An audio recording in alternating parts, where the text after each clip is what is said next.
Hello, everyone, and welcome to Speaking Moistly, Tuesday afternoon edition with Greg, our wonderful, as usual, co-host. How you doing, man? Equality host. I'm doing good, dude. I'm doing as good as one can do. And yeah, I was just before the camera turns on, I was pointing out the fact to Mark how I've been going to those protests amongst the people, and it really does charge your batteries up to be with a bunch of sane, like-minded people. It's really great. It's really great. And living in communist Canada, it's sometimes it drains the batteries. Yeah, man. In the green room, we were talking, you were saying like the difference between your perspective and my perspective is really you've spent time with other people who are like-minded, whereas my social interactions in public are generally sneers. But mostly eyed sneers because I can't see their face because they're covered by masks. Right. And then I look at, I do my daily news show that is I enjoy it, but it's not the energy that would be felt in the crowd. I mean, I could see the congaing, the conga dancing and the energy, and that was good. But then I also watched the government crush it all, and it's kind of like, oh, darn. So like, I understand that being there and really just pop back up, so they're back. So yeah, they really didn't crush it all. If anything, it only validated why everyone was there. Yeah. Oh, certainly. And I think I talked about this last week, but essentially, like, we have Canadians who actually care about politics in their own country now. And that's a huge positive change. We're not going to see the positive consequences of that right away, but this is the pivotal decade. This is the most pivotal decade, I think, things are happening of our lifetime. Yep. So I remain hopeful, and yeah, I gotta say, like, it is a real difference because you have a lot of fans. You've probably experienced this as well, but like when you actually meet them in person and they come up to you and they're like, hey, like, you're a big part of my life. That happened a few times specifically. Yeah. With people who are like, I watch Mark speaking moistly, that's wonderful. Yeah, no, I love shout outs if you're watching. Cause really, no, cheers. Really I do. I don't mind people coming up and chatting with me. And yeah, people have talked to me and certainly I'm glad to be part of people's day. I hope that they enjoy what I put together and what we put together, yeah, I do it because I hope that it helps people generally, and for sure it does. And something that go ahead. So I was going to say, apparently not everybody's got the gift of the gab. Somebody said, I appreciate your gift of the gab. And just being able to easily have a conversation with a whole lot of people. Sometimes people are thinking things and they have a hard time articulating it. And I'm kind of taking in a whole lot of things that are happening and kind of transforming it. So being able to talk about it with people who are interested really does help me, because it's hard to find people who are interested in the things that I'm interested in. So I'm glad to find other people who like what we do. So always come up and say hi. That's certainly something that charges the batteries, and makes things hopeful, because it's about finding meaning in your own life, right? Like, rather than outsourcing that to society, it's about doing it for yourself, right? So yeah, it is refreshing and nice. And yeah. And yeah, as I've posted more interviews from the convoy, people are like, oh, great reporting. And it's like, reporting. Yeah. And I've just kind of realized you've probably realized this already, but you are the news for many people, right? Yeah. And, it's pretty, yeah. It's just, it's a big responsibility. Yeah. And it just kind of goes to show really what the media and news landscape is in Canada. Yeah. Where it's almost like, the big legacy media is almost just like a barren of any truth or like authenticity, So people go elsewhere. Yeah. Yeah. And it's also about trust, and it's also about like lack of trust in the media, lack of trust in the institutions that are supposed to be making sure that it's fair. They're now making sure that it's not fair. If you're unvaxxed, you're like a non-person. What? Yep, right. And people are seeing this, and then they're watching news organizations push for that, or even push for war, right? Like, I'm sure we'll get into Ukraine and Russia and stuff that's going on for that. But Canadians aren't war hawks. Canadians are very peaceful. We don't want war. And people are like, yeah, let's go war, right? Trudeau's talking about sanctions and people are talking about going over there. It's Canadians aren't like that. It's a very interesting thing watching the media, this bloodlust that like people are like, gas is how much? You want us to go to war? What, we can't afford rent. Like, are you kidding me? Right? Like it's crazy. This is not time for sacrifice for Ukraine. Like what? Yeah. But not to get sidetracked and into Ukraine war first. We were going to talk about Tamara Lich before we launched into foreign issues, geopolitical issues. So Tamara Lich was arrested, and I've said before that I think that she should have probably had her lawyers contact the police and negotiate everything before she even surrendered. But she was arrested on the street, which seems strange, and then handcuffed, and then held in custody until yesterday when she was released, right?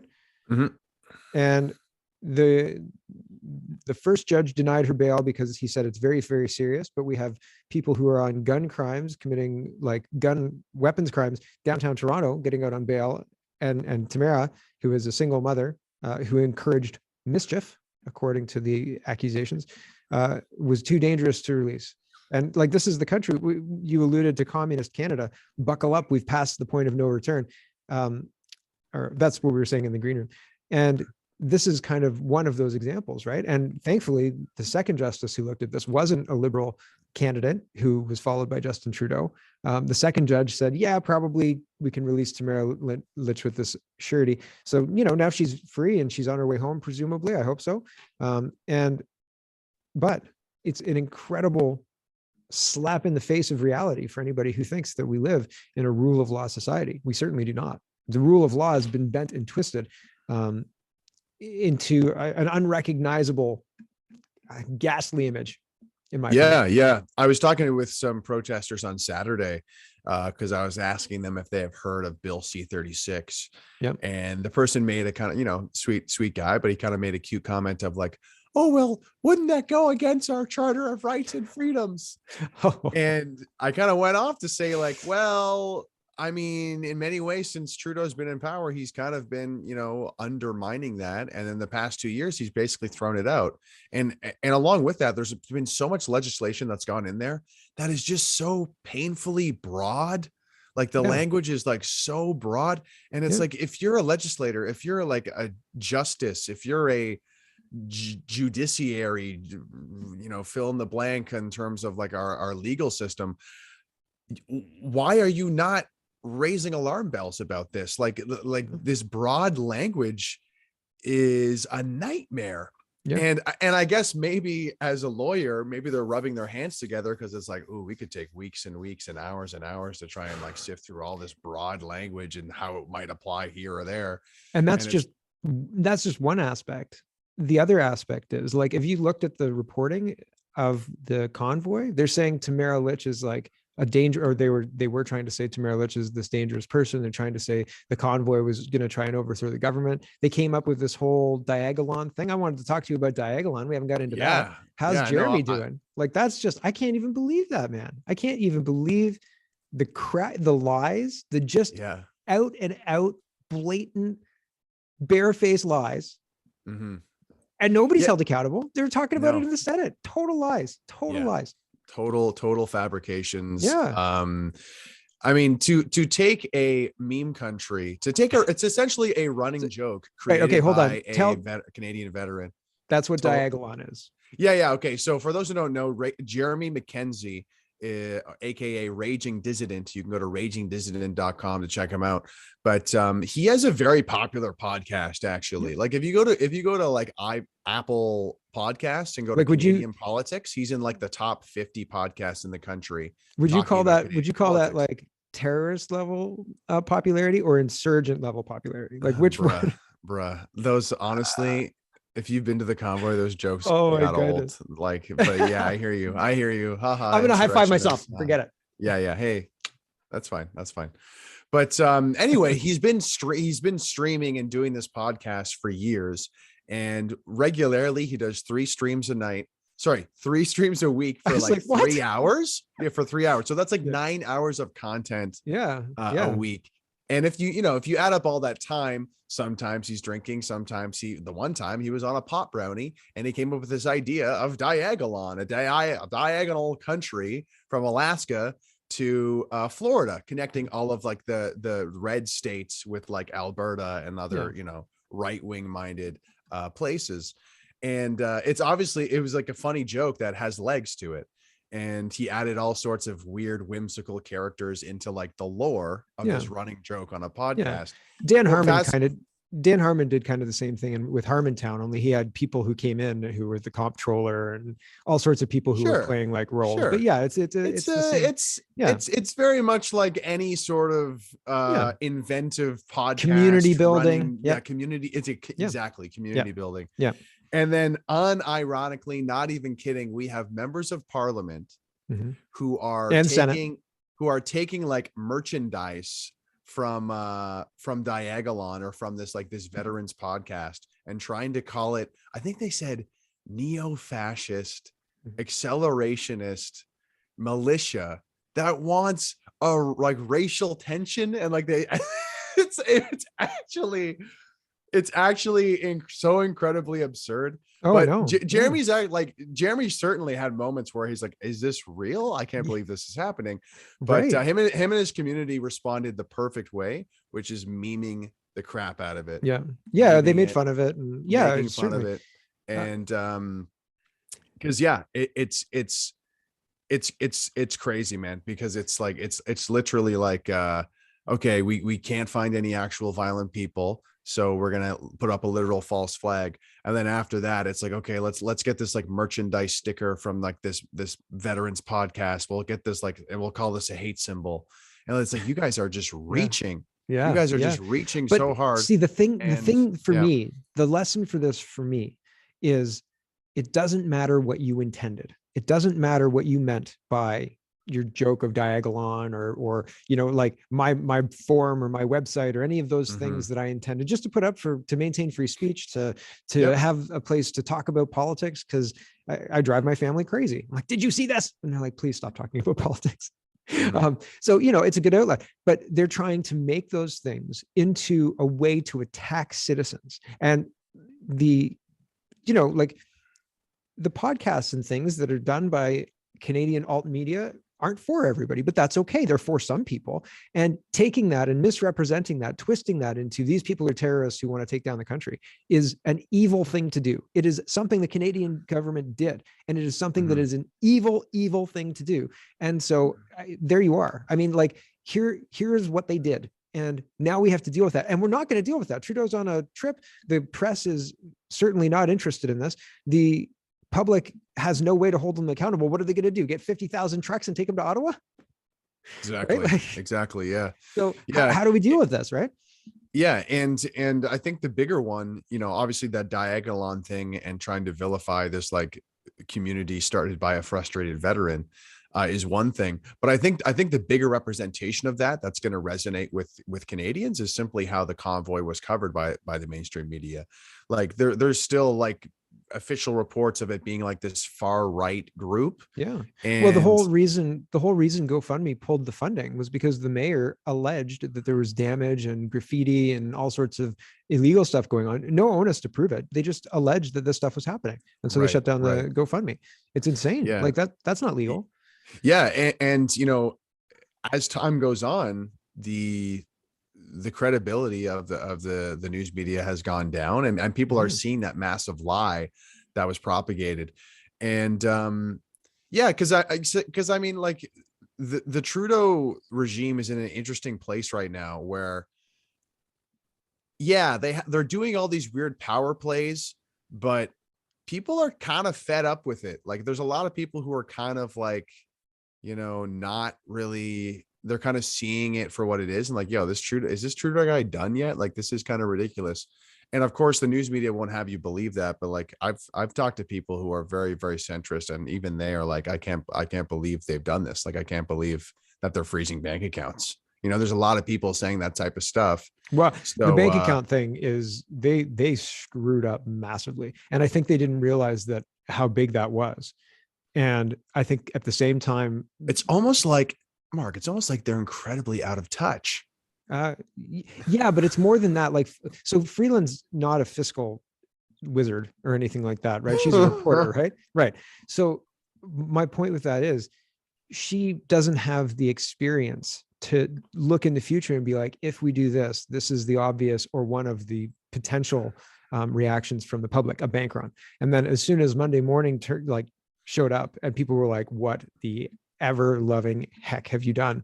And then they backed off on it right away because people lost their minds. But similar to that, because the banks lost their minds, because you can't destroy the public trust in the banks because people will pull their money out. Right. And like, that's a problem for the banks, right? And the banks fund the government. But on a world politics stage, I think the US, the people who are running Trudeau and Biden are driving Russia into China and driving a change in how potentially, and this hasn't happened yet, but it looks like the longer this goes on, like Biden just canceled the oil from Russia, and Shell and EU canceled buying any oil from Russia. So it looks like they're so inexperienced that they may trigger the end of the US greenback by pushing Russia and China to agree on an alternate currency to trade oil in, right? If they're not going to deal in US dollars, which has been the world standard for a long time, what are they going to deal in? Gold, right? They're not going to take it to the yuan, right? They'll take it to gold, right? And so in a gold, because the yuan requires trust. But regardless, I think they're stupid, and I think that they're making a stupid mistake, and we all have to deal with the consequences of that stupid mistake. And that's, I mean, like, what do you do with that, right? Like, that's right. And I don't know. I think it all just seems like orchestrated chaos. Like, just from the beginning, when Joe Biden got in and he's like, we're going to get rid of this pipeline, and it's like, really, like, you know, like, they were energy independent under Trump. Everything just seems to be, this seems like, if we were to believe that, you know, the globalist agenda is to just sow as much chaos as possible, you know, all these decisions make perfect sense. Well, if you end oil and gas if you end affordable oil and gas in the West, you end the West. Like, you just, like, the amount of people who will starve, like, our entire system depends on oil and gas right now, especially in the Northern Hemisphere. Like, if you end oil and gas for heating homes, how many people have enough fuel to last between now and the end of wintertime? Will you be able to keep your family warm, right? And then will you be able to eat? If we don't have any oil and gas, or if we don't have enough oil and gas, or if oil and gas is $20 a liter, right, or equivalent, who's trucking what where, right? All of a sudden, you get a digital ID and you get bread and you get warmth, right? That's it. The crisis is meant to push change and force change. Well, at least we're not starving, right? You're thankful for it. That's the point. And I think this goes along with all the green energy stuff from the beginning. It's like, it's also it's also insulting and disturbing, because it's like, are you expecting us to not know that this is going to be like a horrendous scenario if we just keep, like, you know, getting rid of oil and gas? Like, that's not going to be a good scenario for any of us. And they're like, no, we can live on green energy. No, it's possible. No, everyone's going to be on bikes. And it's like, that's not going to work. That's actually going to be like chaos. Well, see, the point is, it's not bikes. It's if you want to go on a trip that's longer than your bike can take you, then you take public transit. That's the point. But the thing is, public transit doesn't work when gas is $20 a liter. But the thing is, this is artificially inflated. Then traveling, like, you know, an hour away from your home becomes just like luxury, right? You won't be allowed. You'll have to have your travel can app, and you'll have to, you know, check in with your local you Gestapo. will be allowed, but it'll be for, you know, certain people only who work for the banks. Somebody like me wouldn't be allowed. Right. Yeah, if I wanted to go and like do an interview with you, they'd be like, no, I'm sorry, this is you can't do this. That's too many carbon credits. Yeah, your carbon credits aren't. And okay, I'll walk then. No, you can't do that. You can't do that either. You can't walk either. It's like, I can't even walk there. It's like, well, what about the carbon credits? It's like, we're gonna shoot you now. It's like, well, I know somebody who's traveling have to do with environmentalism. Yeah, right, exactly. And so, like, what does this have to do with the virus? Yeah. Since when did we lock down the healthy population for a virus, everyone? Never. is the right Yeah. answer. And it's offensive that we are. Can we go back to the being Tamara forced. Lich thing? 'Cause Yeah. So Tamara Lich, she was released. Good job, Tamara. yeah, and I actually made a few tweets about it, which I'll just read off now. Kind of sums up my opinion on the whole thing. Sure. I say freedom fighters should not treat Tamara Lich being granted bail as a win. Neither should they treat the whole emergency measures being lifted as a win. The treatment of Tamara Lich and others must become a constant reminder of just how corrupt and evil the globalist Trudeau regime is in Canada. If you believe in freedom for Canada, a different set of rules applies to you. In fact, the government will mess with you however they can and invent more rules as they go along to try and justify it. This has been Trudeau's Canada for the past 2 years, in some cases, starting with Adamson barbecue. Yeah. Right? Oh, yeah. They applied the Adamson model to any dissenters, right? And they did it to the truckers.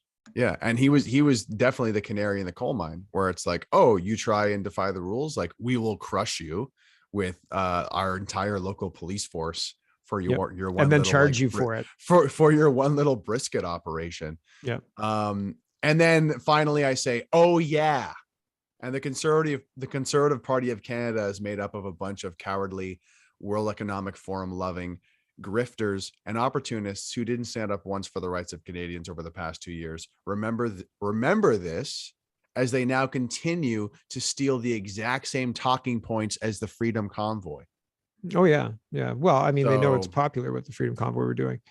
Yeah, but it's, dude, think of how insulting that is. And what I wanted to talk to you about today, like on camera or off camera, is like, I think the focus of freedom fighters or whoever wants to like end communist Canada, it can't be on Trudeau anymore, or more of it needs to go on the fake opposition party, this fake Conservative Party. They're the one, in a way, their lies are more nefarious because they pretend to be our friend. They pretend to be fighting for freedom. Yeah, that's the point. That's the point of the opposition. Right. But I guess like it's easy to get distracted by like, oh, look at all the evil things Trudeau is doing. It's like, no. This Conservative Party is worse. It's worse because it gives you a false hope. It's worse because it makes you think that, that these people are on our side when they're not. They're actually like the lead blocker. They're the lead. Yeah. So I think well, so part of the problem for that, like part of the problem is when, say the Conservatives get in, like we wave a magic wand and the Conservatives are back in, and Pierre Poilievre undoes a whole bunch of the things that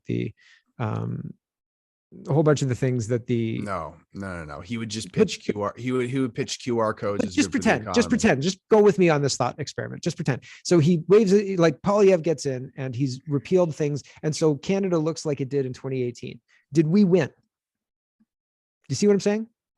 It needs to be. We need to really. That's such a far-fetched scenario. It is, but I still don't think it represents a winning scenario, right? It would be if Pierre Poilievre walked in and said no masks, no mandates, no this, no that, no blah blah blah blah blah, but we're still keeping the immigration, we're still doing this. Like basically, he's denounced the WEF plan, but the WEF plan is the Agenda 2030 and like all of that stuff. And Agenda 2030 was endorsed by the Conservative Party of Canada, as far as I remember. Maybe I could be misremembering, but I'm pretty sure Mark Friesen went on and on about that for a long time. And I appreciate his tenaciousness, because like it's hard to educate people on this kind of stuff because they look at it and they think, well, that'll be fine. Like it's not fine when they say they're going to end poverty. Hey, they're going to end poverty because everyone's going to be poor. Hey, yeah, they're because everybody who can't afford food will, and everybody else will starve, and that's that. Yeah, we'll be equally starving. It's yes, a beautiful future. Yes, that's what they're. You would all be equally starving. I am Klaus Schwab. I am an evil German. So, what do you think about Trudeau's trip to talk about Ukraine in Europe? Isn't that a strange thing to do in the middle of like big war and stuff? Like run away from the country and go to talk to Europe. What advice do you think he would give people? I'm honestly so tuned out to that. I'm so tuned out to this whole, because, I actually saw a tweet from Uncle Hack, who's Danger Cats. I don't know if you know this Canadian content creator on YouTube, but he's a funny guy. He's from Danger cats. Edmonton, I think, or like out Cool. west, and like he just makes some funny kind of like almost like Trailer Park Boy kind of like hoser content in a good way. Yeah. And Letter Kenny sort of Oh, okay, cool. Yeah. but he kind of tweeted out the weird video of like Boris Johnson, Justin Trudeau, and like some other person like talking about, and they're all like in the same room talking. And he made a comment of like, oh, yo, this is like such a great like content creator, like collab. And it's like, well, that's what it is. Yeah. You know, like that's what it is. Hey, let's make a video together talking about Ukraine. That would be so cool. Well, here's the difference. Like, you guys are supposed to be leaders who are doing stuff, but you're literally making YouTube videos. Like, what the hell? Yeah. The thing is, like, when they're the misdirection and the lies that are that are spread by mainstream media in Canada about everything, it's the same as is happening around the rest of the world. And I mean, like, having the leadership kind of putting out the PR and having them focus on the PR instead of meaningfully solving the problem. And the problem is not Russia expansionism. That's PR. The problem is something very different, but nobody's talking about what the actual problem is. And so it's really interesting how well they can spin us into talking about something that's kind of related, but never actually gets to solving the problem. And it's all done with masterful public relations. And so, like, yeah, they're hanging out. They know they don't have to do anything. Somebody's going to deal with it, you know? Absolutely. Yeah. I mean, I made a tweet the other day that was essentially like, you know, if you want to really understand what's going on here, like, you need to, the World War III, it's a campaign. It's a very sophisticated marketing campaign. Wag the dog. Same thing with COVID. Like, it's a pageant. Yeah. And it's like, what's most interesting about this, if you really want to get into it, is like how they're data mining right now. They're able to figure out how people are responding to these different headlines, to these different, and it's like, oh my God, like, what a breakthrough.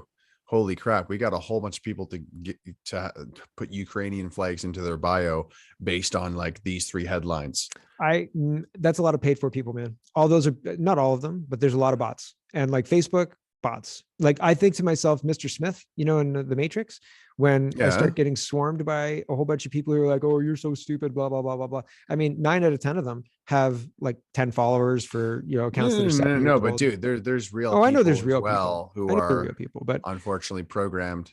Yeah, but the bots are there to reinforce the program, because you go along, because humans go along with the group, right? So if the group is like, oh, what are you, you know? But this is what I mean, because a modern marketing campaign, it takes that into account. This is modern warfare. Forget marketing. We're like, this is modern warfare now. Yeah, but dude, they're directly related now. No, in this hybrid warfare, like, you know, Project Mockingbird, people buying websites like antihate.ca. When did that get purchased and start getting like traction? Yeah, for sure. And like, and right into the bot accounts and the paid influencers and the you know, whatever sliding it is, boards, it all purchasing of coalesces into Reddit. this weird, it all coalesces into this weird sort of reputation management and, like you said, public relations. Yeah, it's all PR. And if you can convince people that the majority of other people believe in this, then everybody stays passive.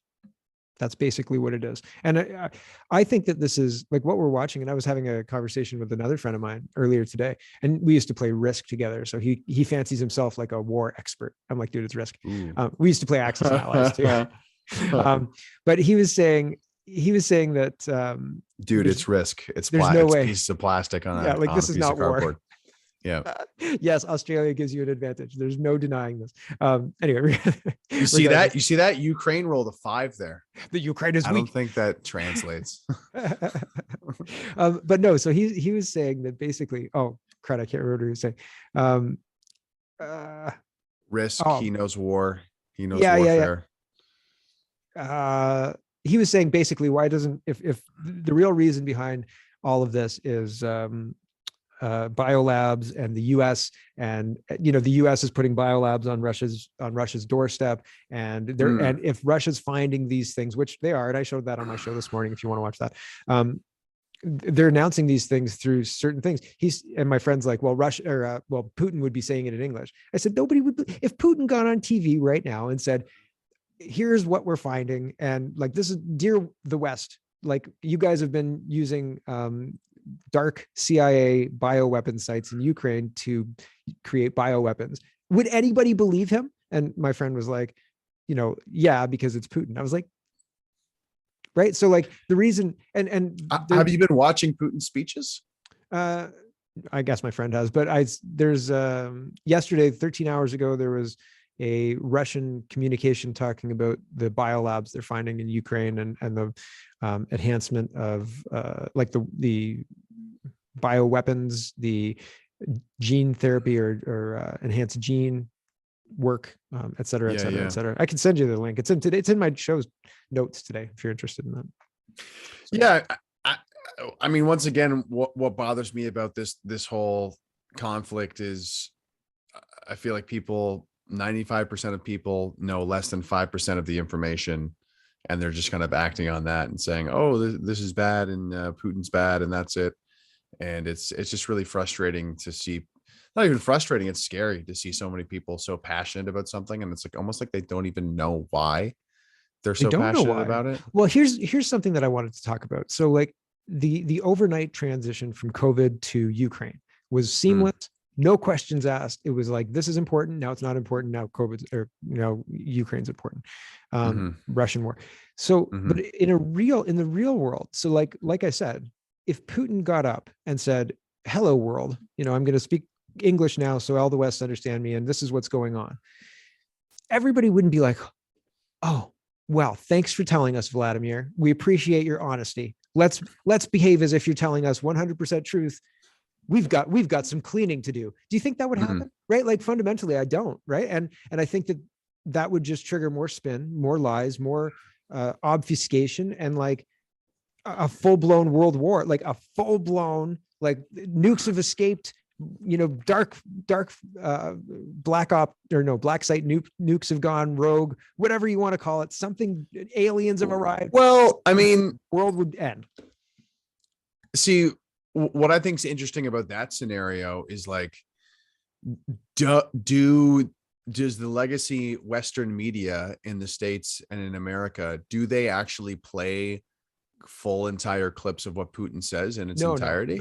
No, I had to go to Disclosed TV. Yeah, that it's like Telegram channels and things like that. But it's the same in the early days of COVID. Anybody who was paying attention to the signals on social media knew without a doubt in January, February, that something was happening. And then by March, the government's all caught up.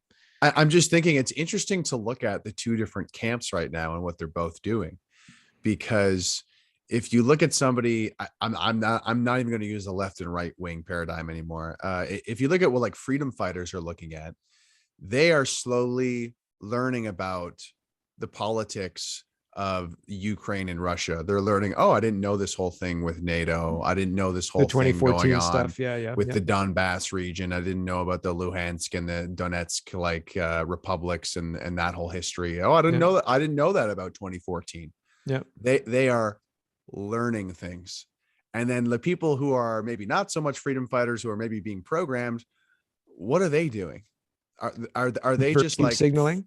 Are they just frantically looking at the headlines and this is horrible and wow, Putin is so bad, and like it's just like hate week where they're just like yelling at the screen and saying Putin rah rah. Well, right, because anyone who doesn't agree with us. That's and it's just like, it's just very interesting how these two different groups of people, how they're spending their time in a different way. One is kind of like looking at the information. Okay, this is kind of a complex scenario here.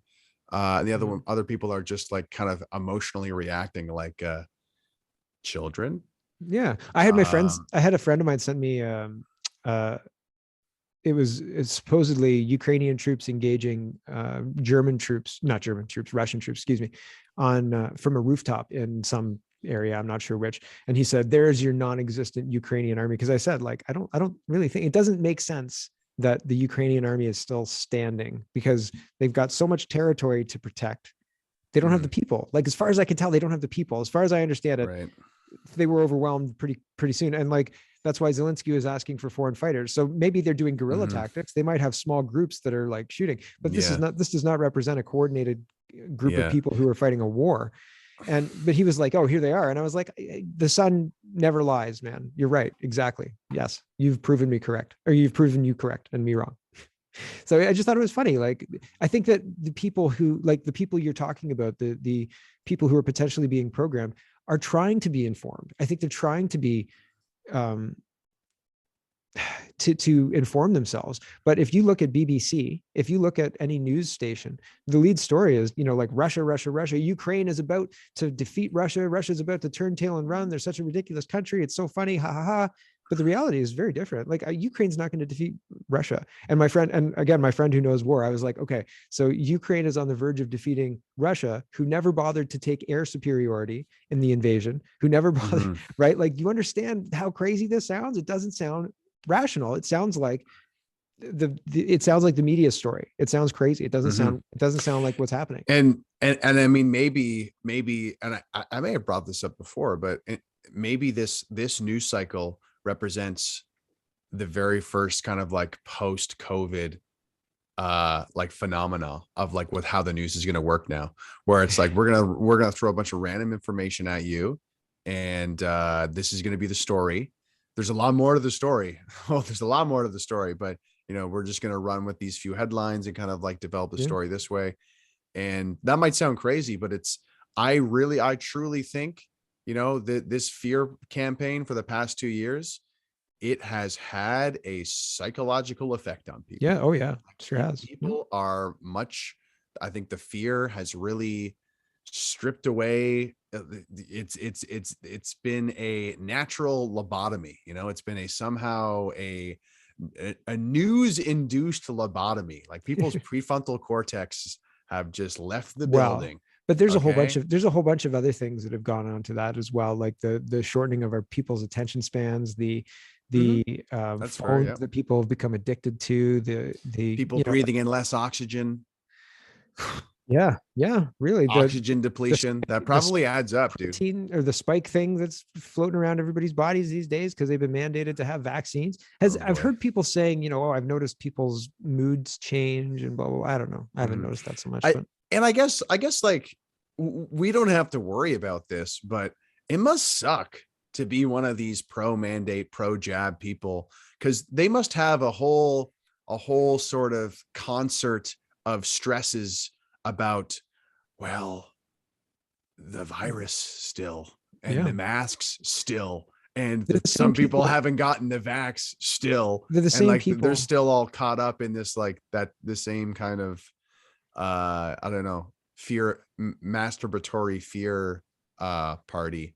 Yeah, they're the same people who strive to be allies for everything, and like, I'm wear a Well, rainbow flag or whatever, like, oh, I'm on the right side of history. Those are the people I feel sorry for. The people who who are 100% not questioning anything, and like, what? Yeah, I believe in all of this critical race theory, gender theory, mhm. A, B, C, D, E, F, G. A whole bunch of these people, I sometimes, if they, come out and talk to me on Twitter, I look at their profile and I'm just sad. I'm just like, I'm sorry, you're such a sad person. Like, it's terrible that the world has done this to you. Like, Yeah. you could be Yeah. so much, you could be so full of hope, and it's just like you're just this terrible sad person. So like, I'm sorry. Yeah. And I think that a phenomena that existed before COVID is has almost gotten worse, but it should be kind of exposed and reminded to people. And that's like, the people who actually feel this way, the people who are actually programmed like this, aren't nearly as in great a number as you think they are. The news media makes it seem that way. And social media and the Yeah. bots make it seem that way. Like, oh wow, look at all these people that have this opinion. But when you actually go in real life, it's not, there might be all the protesters out there that go to these like Ukraine protests or what have you. But it's like when you actually go into the real world, you probably won't find that many people. And I guess like the difference is, because it's post-COVID, people don't socialize anymore. Like people are like, less It often wouldn't to take actually much. go out into It would public take, spaces, yeah, it would take a right? couple of weeks and people would be right back to, spilling beer on people's backs because they're too close and whatever. Yeah, Yeah, yeah. I really, I think that it wouldn't take much to get back to normal, but I agree with you. There's a long way to go because the psychological damage. And the government did not do this by accident, in my opinion. I think that they understand what they were doing. And they would exploit it again. What? Yeah. Well, and Dr. Tam has been saying, get ready. But should we leave it there? Do you want to talk about gas prices and what $2 gas means, and where do you think? Okay, let's talk about gas prices, and then we'll cut it up. What do you think $2 gas means? Do you think it's here to stay? And do you think it'll be $5 gas, or do you think it'll just stay $2 gas and then at Christmas time go back $2 for no reason at all? I'm not sure, man. Do you drive? Yeah, Yeah. I do. I do. Those bike lanes are looking kind of nice in Toronto now, as much as I resent them for taking up space. But no, I think it's again, I look at it from the WEF Globalist Agenda perspective, and it's like, well, okay, this seems to be part of the plan. Make gas more expensive, add more chaos to everything. Oh, what a great argument for green energy, even though and actually that's kind of interesting, isn't it? It's like, this is the best argument you have for green energy, which is sabotaging the already viable energy source. Right. Yeah. We had this thing that worked until you idiots came in and destroyed it. Yeah. Yeah. Exactly. Well, now solar panels are going to be more effective. Yeah. Now wind turbines are going to last longer. Yeah. No, I don't think so. And the whole premise is ridiculous. There's nothing that even comes close to oil and gas as far as powering things. I follow Alberta Energy thing that tells you how much oil and gas and solar and wind and geothermal is working. And it's always 80% and 80% plus. I've seen 76% fossil fuels, right? And oil and gas. And then other stuff is sometimes 25, but usually it's less than 10. Usually it's solar's 0. Wind is wind is producing 5, but actually, you actually have 2% making it to the grid. So it's so funny. I mean, I'm going to do what I typically do, which is, the power of faith, guys. The power of faith is so important. You need to imagine the rise of a Canadian political class like me and Mark that are actually going to infiltrate and get into the political arena. Yes. If it's not me and you, it's going to be people like us. It's going to be in people that inspire us or that we've inspired. We could do it. The meme party of Canada. Everybody would get on board with that. I'm telling you. Everybody would love it. Canada memeing our way to parliament as one meme at a time. Canada is perpetually an amateur hour when it comes to our Canadian establishment. Even the way they tried, they tried to do a January 6th on us and they failed. They totally failed. They horribly failed. Yeah, they really did. They're not even good. These people aren't even good at hiding their corruption. Okay?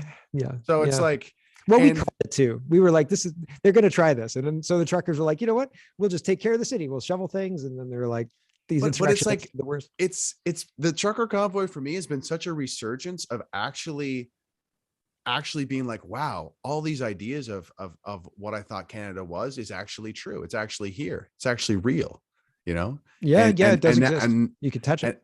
Yeah, you can touch it. And it's just a matter of time before that group, because it's a passionate group. It's more passionate than these mushy centrists who are just kind of compliant or what have you. So that is going to snowball and grow into something. Unless we're crushed and starved through communist tactics. So, I mean, there could be a wrinkle in the plan.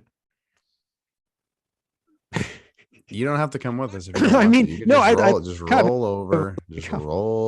My carbon credits will. But the power of your mind is so important, Mark. Because if you just imagine that the Gestapo is going to bust through your door every day. First of all, that's exhausting to imagine every day. I could have. Okay? Yeah, it would be. Yeah. So, second of all, you need to imagine the rise of the true Canadian political class. Okay. The meme party of Canada. I think I don't imagine the Gestapo breaking down my door every day, but there were times during the trucker convoy that I thought, holy smoke, this is going badly.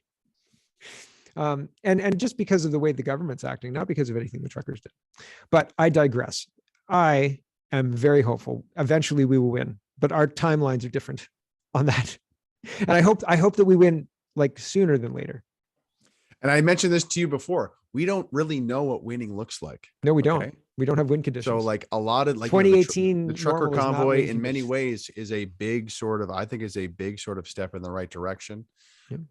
The mainstream news losing its credibility in a big way. Yep. Yeah. There are a lot of people seeking out the truth. That's true, for sure. Mm-hmm. And also the Trudeau regime showing their hand in terms of like how tyrannical they really are. Mm-hmm. That's going to radicalize people. That is going, and I mean that in a peaceful way. But yes. Peacefully radicalized in Canada. Yeah. We're radicalized for peace. I like that. Radically. That might be the title. That might be the title. Someone was telling me that radical is actually the word comes from like the Latin word or whatever, actually has to do with like getting to the root of. Cool. Getting to the root of something. I heard it from Ninja Turtle. So that is Cowabunga, dude. That's all I. Cowabunga, dude. Final thoughts. I just uploaded a recent interview with Nadia, who is this mother of 5 who I met at the Freedom Protest, and she goes off about how they're stealing our children through like, you know, public health loopholes. And it's a good kind of like 5-minute conversation. She's very passionate. I recommend people go check it out on my channel, Greg Wycliffe on YouTube. Thank you for having me, Mark. As always, man. Thanks for coming on. I appreciate it. You can find my stuff at CanadaPoly.com and our stuff at SpeakingMoistly.co. And I really should manage that page a lot better. But you can check it out on YouTube, and I'm uploading it to my Telegram channel as well. And it'll be on a whole bunch of other stuff. So check that out. And thanks for watching, everybody. We'll see you next week.